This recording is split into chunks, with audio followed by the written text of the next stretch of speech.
नमस्कार मित्रांनो, संकल्प न्यूज चॅनलवरती आपल्या सर्वांचं पुन्हा एकदा सहर्ष स्वागत।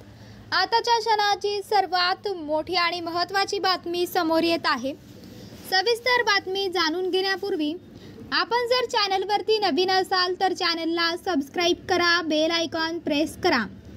विधानसभा निवडणुकीसाठी महायुती पहिले 100 उमेदवार लवकरच निश्चित करणार आहे। या उमेदवारांना त्यांच्या मतदारसंघात कामाला सुरुवात करायला सांगण्यात येणार आहे। या 100 उमेदवारांमध्ये भाजपाचे 50 तर शिवसेना राष्ट्रवादीचे प्रत्येकी 25 उमेदवार असतील। सध्या मंत्री असलेले तसंच 2 किंवा त्यापेक्षा जास्त वेळा निवडून आलेले उमेदवार यामध्ये असतील अशी माहिती सूत्रांनी दिली आहे। महायुती पहिले 100 उमेदवार निश्चित करत असतानाच इंदापूरमध्ये उपमुख्यमंत्री अजित पवारांनी सध्याचे आमदार दत्तात्रय भरणे यांनाच पुन्हा उमेदवारी देण्याचं निश्चित केल्याचं सांगण्यात येत आहे। दत्तात्रय भरणेंचं नाव निश्चित झालं असेल तर भाजपाचे नेते हर्षवर्धन पाटील अपक्ष लढणार का तुतारी हातात घेणार असा प्रश्न उपस्थित झाला आहे। मागच्या काही दिवसांपासून इंदापूरच्या जागेबाबत महायुतीमध्ये तेढ निर्माण झाल्याचं चित्र आहे। त्यातच अजित पवारांनी दत्तात्रय भरणे यांनाच उमेदवारी देण्याचं निश्चित केलं आहे।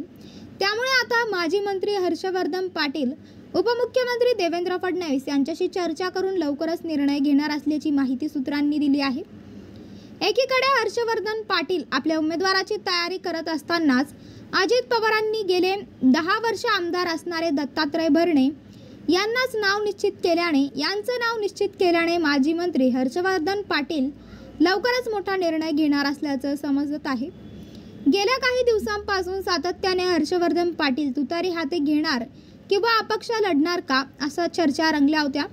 हर्षवर्धन पाटील यांनी अपक्ष लढावं अशी मागणी कार्यकर्त्यांची होती, परंतु अभी नाही तो कभी नाही म्हणूनच इंदापुरातून मराठा लॉबी एकत्र येऊन हर्षवर्धन पाटील यांनी तुतारी हाती घ्यावी असा आग्रह कार्यकर्त्यांनी केला आहे।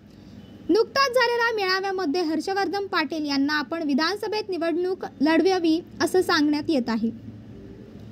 तर मित्रांनो, आपल्याला काय वाटतंय? आपली प्रतिक्रिया आम्हाला कमेंट बॉक्सच्या माध्यमातून नक्कीच कळवा आणि चॅनलला आणखीनही सबस्क्राइब केलं नसेल तर चॅनलला सबस्क्राइब करा, बेल आयकॉन प्रेस करा, जेणेकरून असेच नवनवीन व्हिडिओ व चालू राजकीय घडामोडी सर्वप्रथम आपल्याला या चॅनलवरती बघायला मिळतील।